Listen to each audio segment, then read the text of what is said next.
Vinayaka missions Kirupananda Variyar engineering college Salem campus 2026-27 கல்வியாண்டிற்கான admission நடைபெறுகிறது.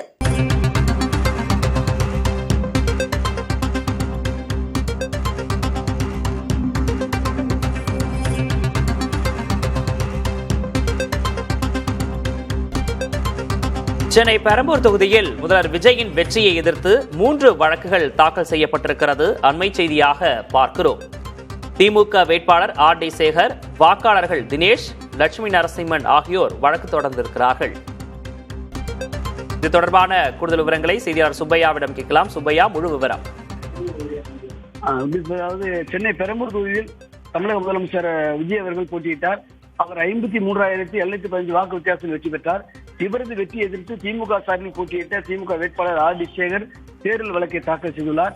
இதே போல அந்த தொகுதியுடைய வாக்காளர்கள் தினேஷ், லட்சுமி நரசிம்மன் ஆகியோரும் தேர்தல் வழக்கை தாக்கல் செய்துள்ளனர்.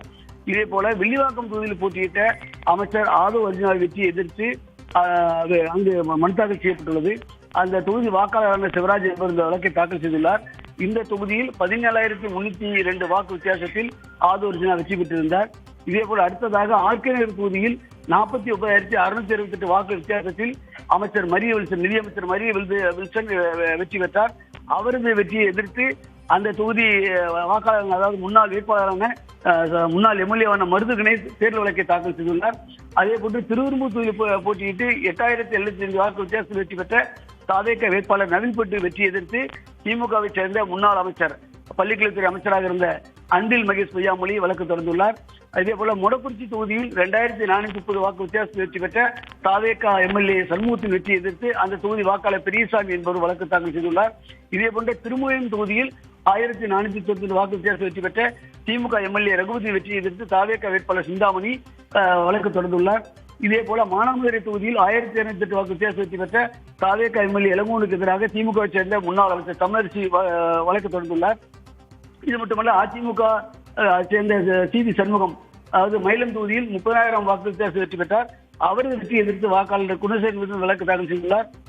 இதே போல புதுச்சேரியில் காமராஜ் தொகுதி வெற்றி பெற்ற 10,200 வாக்கு வித்தியாசம் வெற்றி பெற்ற லட்சிய ஜனநாயக கட்சியுடைய எம்எல்ஏ ஜோஸ் சார்லஸ் மார்ட்டின் வெற்றியை எதிர்த்து அந்த தொகுதியுடைய வாக்காளர் விஸ்வநாத் வழக்கு தொடர்ந்துள்ளார். ஏனென்றால் தேர்தல் முடிந்து 60 நாட்களுக்குள் இந்த தேர்தல் வழக்கை தாக்கல் செய்ய வேண்டும். ஆகவே இன்று ஏராளமான வழக்குகள், இதுபோன்ற தேர்தல் வழக்கு இன்று தாக்கல் செய்யப்பட்டுள்ளன. கடந்த சில நாட்களாகவே தேர்தல் வழக்கு நிறைய தாக்கல் செய்யப்பட்டிருந்தது. இன்று மட்டும் ஒரு 16 வழக்குகள் தாக்கல் செய்யப்பட்டுள்ளது. எனவே இந்த 60 நாட்கள் முடிவடைய இருப்பதால் இதுபோன்ற தேர்தல் வெற்றி எதிர்த்து தொடர்வதற்கான வழக்குகள் அனைத்தும் தற்போது நீதிமன்றத்தில் தாக்கல் செய்யப்பட்டு வருகின்றன. கூடுதல் விவரங்களுக்கு நன்றி சுப்பையா.